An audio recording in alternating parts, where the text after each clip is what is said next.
Jika kamu entah bagaimana jatuh ke dalam lubang hitam, itu mungkin mengubah masa depanmu dan menghapus masa lalumu. Iya, setidaknya secara teori. Yuk kita mulai dengan dunia nyata tempat kita hidup. Di sini, di planet bumi, masa lalumu pasti bisa menentukan masa depanmu. Tapi bayangkan kamu tidak berada di bumi, tapi di suatu tempat di alam semesta yang tak berujung, dan kamu menemukan jenis lubang hitam tertentu. Lubang hitam yang ditemukan oleh seorang ahli matematika UC Berkeley.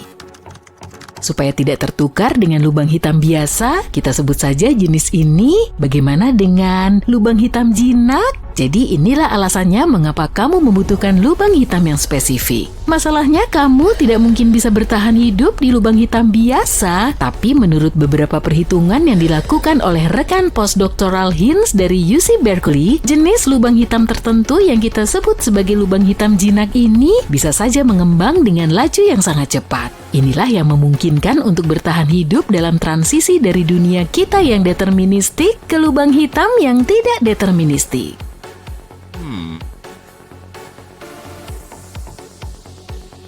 Bayangkan kamu selamat dari perjalanan itu dan sekarang kamu bergerak menuju pusat lubang hitam yang jinak. Mustahil untuk membayangkan apa yang ada di dalamnya, dan jika kamu sebagai seorang penjelajah benar-benar bisa masuk ke dalam lubang hitam, kamu tidak akan pernah bisa mengkomunikasikan kepada dunia luar hal-hal menarik apa yang tersembunyi di dalamnya. Tapi bukan itu yang menarik bagi kita sekarang. Kita perlu tahu bagaimana menyingkirkan masa lalu. Hinz, matematikawan yang sudah kamu kenal, mempelajari lubang hitam yang tidak berotasi dan memiliki muatan listrik. Hal yang paling penting dari lubang hitam adalah selain horizon peristiwa, mereka juga memiliki horizon Cauchy. Inilah intinya. Horizon Cauchy adalah tempat di mana apa yang disebut determinisme runtuh. Itu mungkin terdengar terlalu ilmiah, tapi izinkan aku menjelaskannya padamu ya. Horizon Cauchy adalah tempat di mana masa lalumu tidak lagi menentukan masa depanmu. Jadi inilah metode yang terbukti secara matematis dan tampaknya berhasil untuk menyingkirkan masa lalumu. Yang perlu kamu lakukan hanyalah pergi ke luar angkasa, menemukan lubang hitam tertentu, masuk ke pusatnya, dan mencapai horizon Cauchy. Tapi jika kedengarannya terlalu rumit, kamu bisa mencoba untuk tidak melakukan kesalahan di bumi. Ide-ide seperti masa lalumu bisa dibatalkan, kamu memiliki banyak pilihan tentang bagaimana masa depanmu akan berkembang. Semua jargon tersebut terdengar tidak realistis sekaligus menarik. Misalnya, bayangkan tidak ada yang tahu bahwa kamu gagal masuk ke perguruan tinggi dan mendapatkan gelar, tetapi mulai sekarang kamu memiliki setiap kesempatan untuk melakukan apapun yang kamu inginkan. Tapi hanya secara teoritis, kenyataannya begitu kamu masuk ke dalam lubang hitam, bukan lubang hitam yang telah kita bicarakan, kemungkinan besar kamu akan lenyap untuk selamanya. Hei, jangan sedih dulu dong. Aku cuma berbicara tentang bentuk fisikmu saat ini. Ini sedikit lebih dalam dari yang terlihat. Masalahnya, ada prinsip mekanika kuantum yang aneh yang dapat dijelaskan dengan cara yang sederhana. Sebagai permulaan, bayangkan kamu bukanlah seorang manusia, melainkan hanya sebuah informasi. Kamu memiliki pengalaman, latar belakang, dan pemikiran. Semua ini adalah informasi tentang dirimu. Sekarang kita buat lebih sederhana lagi yuk. Bayangkan sebuah drive USB atau buku. Kedua benda ini mengandung informasi. Jika kamu menghancurkan drive USB yang berisi musik dan film, maka drive tersebut tidak akan ada lagi dalam bentuk fisiknya. Tapi informasi yang ada di dalamnya tidak akan pernah berhenti ada. Sama halnya dengan buku. Jika kamu membakarnya, informasi yang ada di dalamnya tidak ikut terbakar. Informasi tersebut akan tetap ada, tetapi dalam bentuk lain. Jadi teori yang menyenangkan ini mengklaim bahwa meskipun seseorang melewati horizon peristiwa yang merupakan titik tanpa harapan sebelum kamu menjadi spaghetti, mereka tidak berhenti ada. Dengan kata sederhana, para penjelajah alam semesta ini masih ada, tetapi dalam bentuk informasi. Sekarang yuk kita kembali ke lubang hitam. Menurut Stephen Hawking, lubang hitam memancarkan radiasi. Radiasi membuat mereka menyusut dan seiring berjalannya waktu, maksudku seiring berjalannya banyak waktu, lubang hitam bisa menyusut sedemikian rupa hingga akhirnya lenyap. Jadi apa yang terjadi pada astronot yang terjebak di dalam lubang hitam? Jika lubang hitam itu menghilang, mereka tidak akan terlontar keluar dari lubang hitam seperti semula. Namun mereka akan tetap terlontar dari sana, tapi dalam bentuk radiasi Hawking. Tapi itu hanyalah sebuah teori. Benar, kamu ingat bahwa tidak ada yang tahu persis apa yang terjadi di dalam lubang hitam. Teori lain mengatakan apa yang terjadi di dalam lubang hitam tidak benar-benar berada di dalam lubang hitam. Kedengarannya seperti alternatif yang bagus untuk ke Las Vegas jika semua penerbangan untuk akhir pekan telah dipesan. Beberapa ilmuwan percaya bahwa lubang hitam mungkin memiliki portal di mana kamu bisa memutar waktu. Menurut teori ini, ada lubang putih di ujung lubang hitam.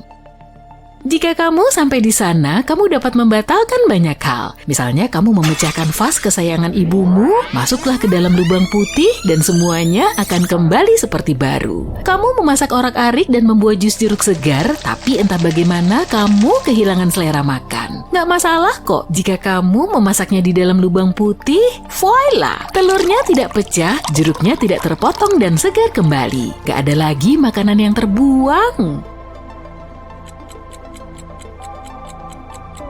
Oke, memutar kembali waktu terdengar sangat keren, jadi kurasa kita mungkin membutuhkan lubang hitam untuk membantu kita. Jika lubang hitam dibuat di laboratorium, katakanlah lubang hitam bisa melahap benda-benda hingga menjadi cukup besar untuk menelan planet. Pertama, lubang hitam itu akan mengunyah Large Hadron Collider yang mungkin bisa menciptakan sesuatu yang mirip dengan lubang hitam di bumi.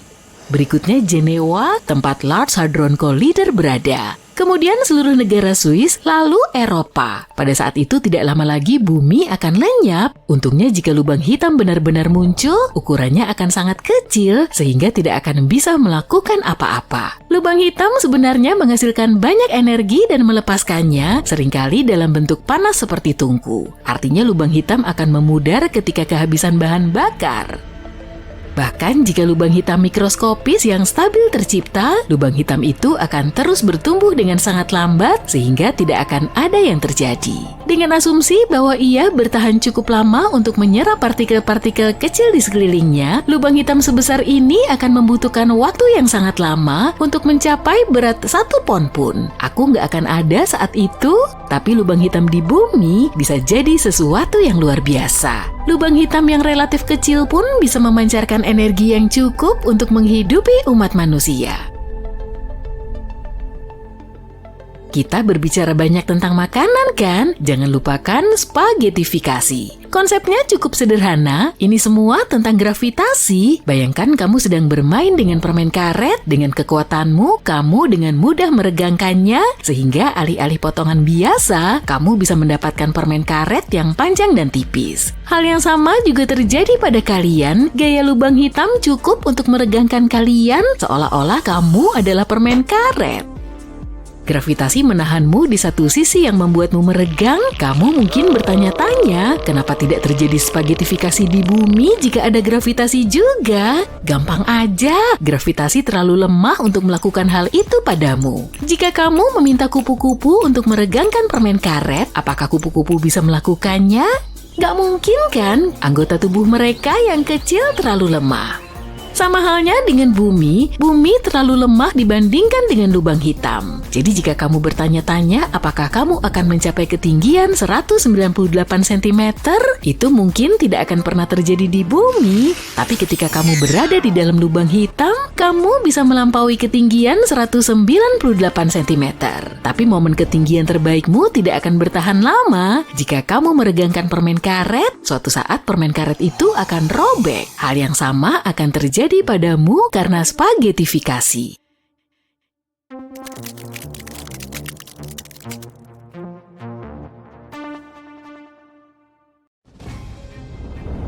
Bayangkan dunia penuh logam panas membara, di mana besi dan nikel menari-nari di dalam api. Ini adalah inti dalam, jantung planet kita. Tapi bagaimana jika inti ini berubah? Penelitian terbaru menunjukkan bahwa rotasi inti dalam bumi mungkin melambat dan bahkan berbalik arah.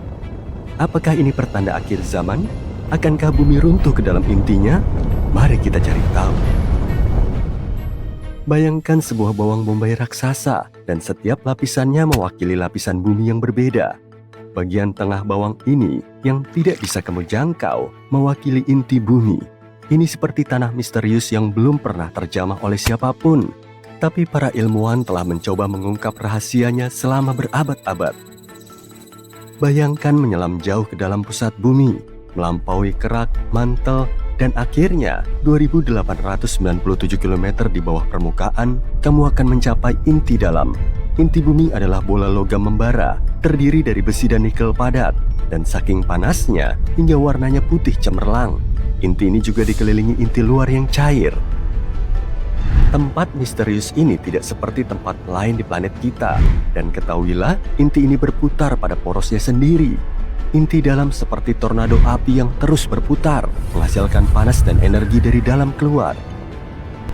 Tapi kenapa begitu penting untuk mempelajari bagian kecil dari bumi ini? Karena ia bertanggung jawab dalam menciptakan medan magnet kita. Medan magnet ini penting untuk dipelajari karena melindungi kita dari radiasi berbahaya matahari. Medan magnet tercipta dari pergerakan logam cair di inti luar bumi dan perputaran bumi. Pergerakan ini menghasilkan arus listrik yang kemudian menciptakan medan magnet. Ini seperti perisai yang melindungi kita dan membantu menjaga planet ini tetap sehat dan aman. Meski begitu, masih banyak yang tidak kita ketahui tentang inti dalam. Contohnya, bagaimana inti dalam terbentuk. Para ilmuwan meyakini inti ini mulai mengeras sekitar 1 miliar tahun lalu. Tapi kenapa ini bisa terjadi? Apa pemicunya? Atau misalnya, bagaimana dengan struktur kristal inti dalam? Kristal ini diperkirakan merupakan jenis besi yang disebut besi hexagonal close pack, tapi kita masih belum tahu apakah benar demikian. Dengan kata lain, kita punya banyak teori tapi sayangnya tidak ada cara untuk membuktikannya, setidaknya untuk saat ini. Jadi bagaimana para ilmuwan mempelajari inti dalam jika tidak ada yang bisa pergi ke sana? Mereka menggunakan seismologi. Seismologi layaknya pemindai sonik untuk bumi. Gelombang suara dikirim ke dalam tanah dan pantulannya diukur untuk tahu apa yang ada di dalamnya. Pada dasarnya, itulah cara kita menemukan inti dalam pada tahun 1930-an. Bayangkan kamu sedang mendengarkan gelombang suara dengan mesin seismologi khusus. Tiba-tiba, kamu mendengar suara aneh seperti bunyi ping. Bunyi itu berbeda dengan bunyi-bunyi lain yang pernah kamu dengar, dan kamu tidak bisa menjelaskan alasannya. Kamu terus mendengarkan dan ada bunyi ping lagi, dan lagi. Kamu mulai menyadari bunyi ini terdengar setiap kali gelombang suara menyentuh pusat bumi. Kamu mempelajari datanya lebih mendalam lagi dan akhirnya, kamu pun mengetahuinya. Bumi punya inti yang padat. Penemuan ini menjadi terobosan besar dan bantu lebih memahami apa yang ada di dalam planet kita dan bagaimana cara kerjanya. Saat ini, ilmuwan juga menggunakan cara seperti ini untuk mempelajari apa yang ada di dalam planet kita. Saat terjadi gempa bumi, gelombang merambat melalui bumi dan memantul di berbagai lapisan termasuk inti dalam. Dengan meneliti gelombang-gelombang ini, para ilmuwan dapat mempelajari sifat-sifat inti dalam, seperti kerapatan dan suhunya. Mereka seperti memecahkan misteri dengan mengumpulkan petunjuk-petunjuk kecil, dan setiap temuan baru membawa kita selangkah lebih dekat untuk memahaminya. Inti dalam adalah bagian yang unik dan menarik dari planet kita. Ini adalah tempat di mana hukum fisika bekerja dengan cara yang berbeda dengan di permukaan, dan para ilmuwan masih berusaha mengungkap banyak misteri tentangnya. Dan inilah salah satunya. Untuk suatu alasan, jantung planet kita sebentar lagi berhenti berputar. Sebuah studi baru tentang ini telah diterbitkan di Nature Geoscience. Studi ini dibuat oleh para peneliti di Universitas Peking, Tiongkok. Penelitian ini mengungkap hal yang sangat mengejutkan. Para ilmuwan mendapati laju putaran inti bumi telah melambat secara signifikan.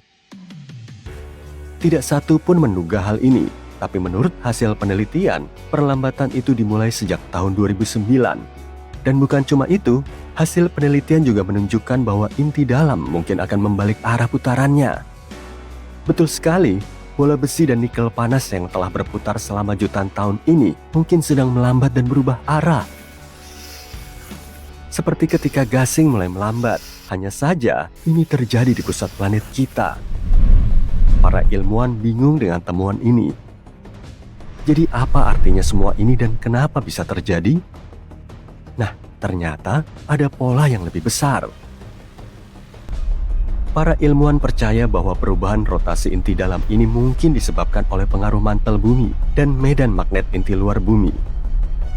Mantel dan inti luar memengaruhi inti dalam, yang menyebabkan laju perputarannya melambat dan berpotensi berubah arah. Sebelum penelitian ini, para ilmuwan menduga inti dalam berputar lebih cepat daripada kerak bumi. Namun informasi baru ini menunjukkan bahwa inti dalam mungkin melambat karena efek gravitasi mantel bumi dan medan magnet inti luar. Nah, lebih menariknya lagi, ketika para peneliti mengamati lebih saksama data dari tahun 1960-an, mereka menemukan bahwa rotasi inti bumi konsisten dari akhir 1970-an hingga awal 2000-an. Sebelum itu, mereka menemukan bahwa kemungkinan perlambatan atau pembalikan rotasi yang lain mungkin terjadi di awal tahun 1970-an. Perputaran inti dalam sangat tidak bisa ditebak, melaju kencang, melambat, dan mungkin berbalik arah dalam jangka waktu tertentu. Para peneliti memperkirakan bahwa peralihan ini terjadi kira-kira setiap 7 dekade, dan ini sungguh menakjubkan. Tapi kenapa hal itu terjadi? Sayangnya, kita masih belum tahu.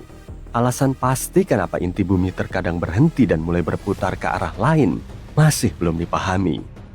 Namun para ilmuwan percaya bahwa hal ini mungkin disebabkan oleh interaksi yang rumit antara inti dalam yang padat dan inti luar yang cair di sekitarnya. Banyak hal berbeda dapat berperan di sini, seperti perubahan suhu, tekanan, dan komposisi inti, serta pergerakan materi di dalam inti itu sendiri dan lainnya. Selain itu, seperti yang telah dijelaskan, medan magnet bumi dan gaya gravitasi dari mantel di sekelilingnya mungkin juga berperan. Kita butuh penelitian lebih lanjut untuk memahami sepenuhnya mekanisme di balik perubahan rotasi inti bumi. Jadi apakah dunia akan berakhir? Untungnya tidak, masih belum. Meskipun inti dalam saat ini sedang berubah arah, ini bukanlah akhir dari dunia yang kita kenal. Dan meskipun temuan-temuan ini mungkin tampak seperti masalah besar, kehidupan di permukaan bumi tidak banyak atau tidak terpengaruh sama sekali. Faktanya ini hanyalah bagian menarik dari cara kerja bumi yang terus kita pelajari setiap hari. Jadi kamu bisa mengatakan dengan lega, kiamat belum dekat. Selain itu, menurut Harvoya Kashich, ahli geofisika di Australian National University, inti dalam sekarang lebih selaras dengan bagian lain dari planet ini dibanding 1 dekade lalu ketika ia berputar sedikit lebih cepat. Secara keseluruhan, penelitian baru ini telah menambah fakta menarik dalam kisah inti bumi, dan para ilmuwan percaya masih banyak yang bisa ditemukan tentang tempat misterius ini.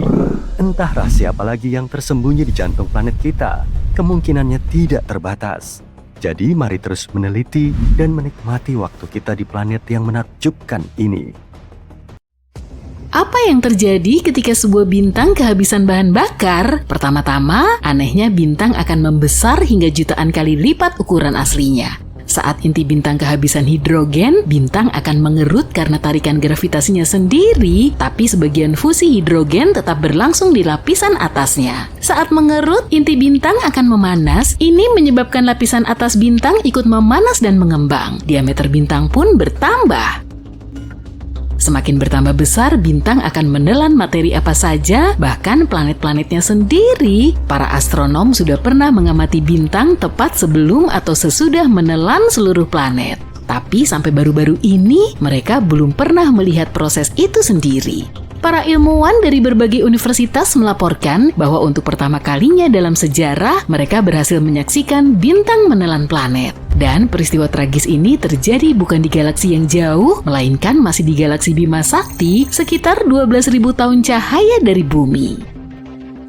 Para astronom melihat ledakan dari sebuah bintang yang masanya sekitar 0,8 sampai 1,5 kali massa matahari di dekat rasi bintang Aquila yang mirip elang. Bintang tersebut menjadi 100 kali lebih terang dari biasanya hanya dalam waktu 10 hari, dan setelahnya cahaya itu dengan cepat menghilang. Yang lebih menarik lagi, kilatan cahaya putih panas ini diikuti sinyal yang berdurasi lebih lama dan lebih dingin daripada kilatan cahaya pertama. Kombinasi ini hanya bisa berarti satu hal, bintang itu menelan planet di dekatnya.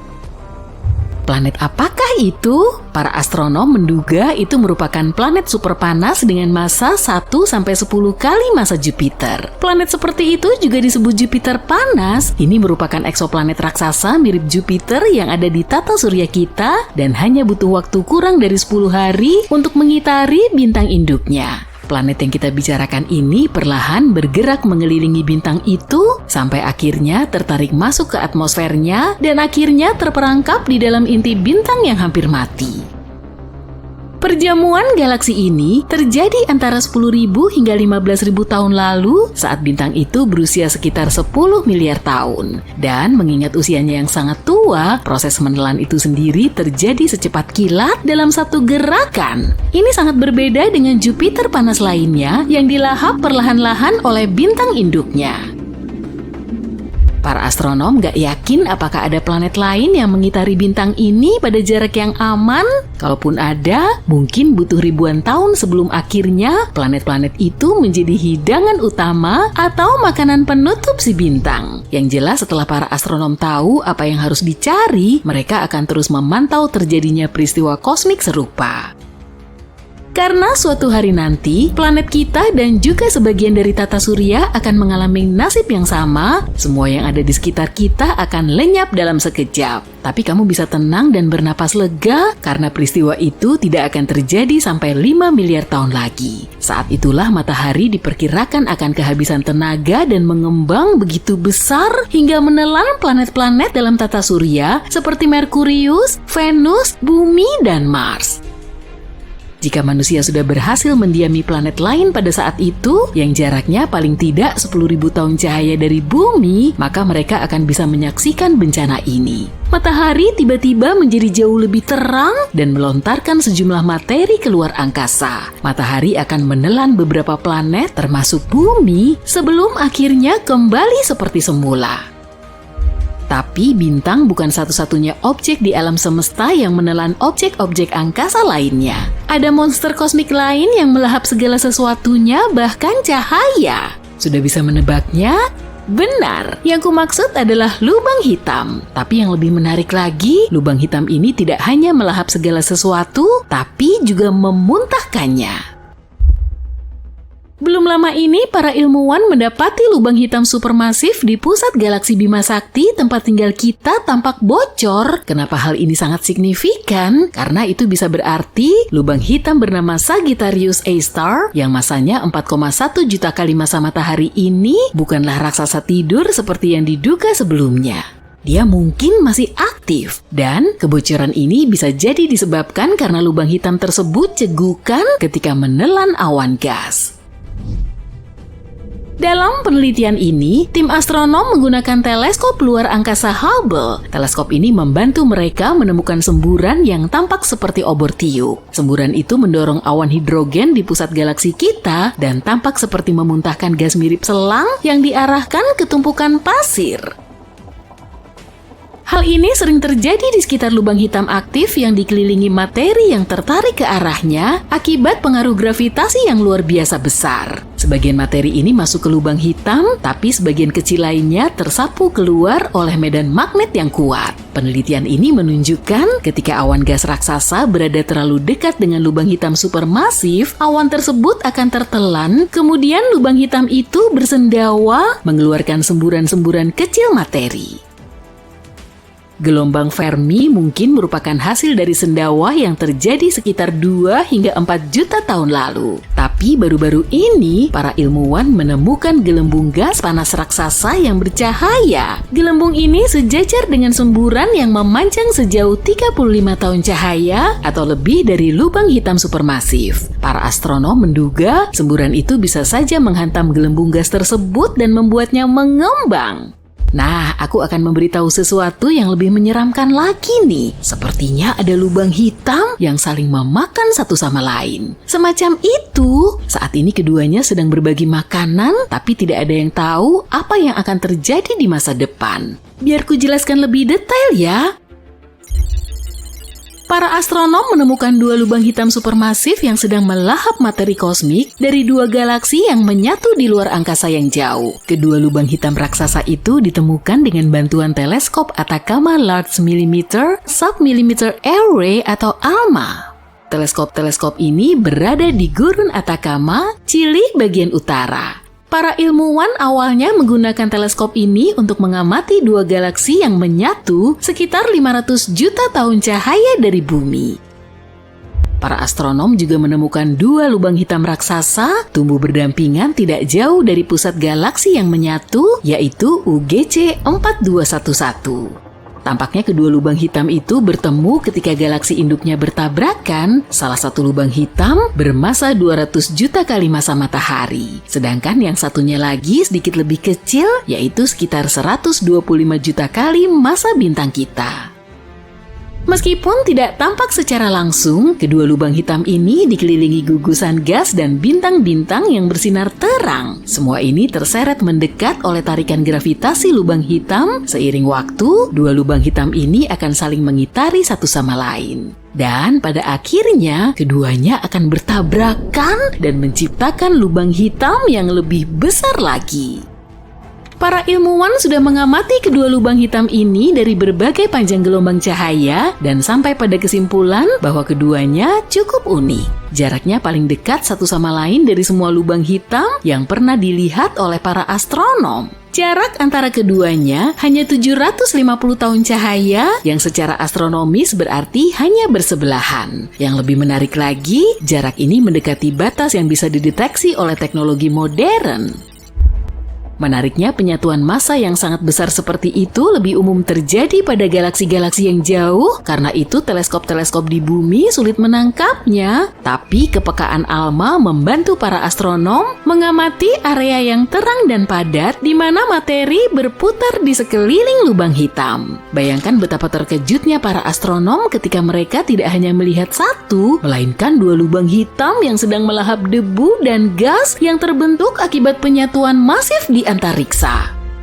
Hal terpenting dari penemuan ini adalah kemungkinan besar pasangan lubang hitam seperti itu jauh lebih umum dari yang kita duga. Jika pasangan lubang hitam seperti ini sangat umum, maka akan lebih mudah bagi kita untuk mempelajari gelombang gravitasi yang terjadi saat lubang hitam bertabrakan. Gelombang semacam itu juga dikenal sebagai riak dalam ruang waktu.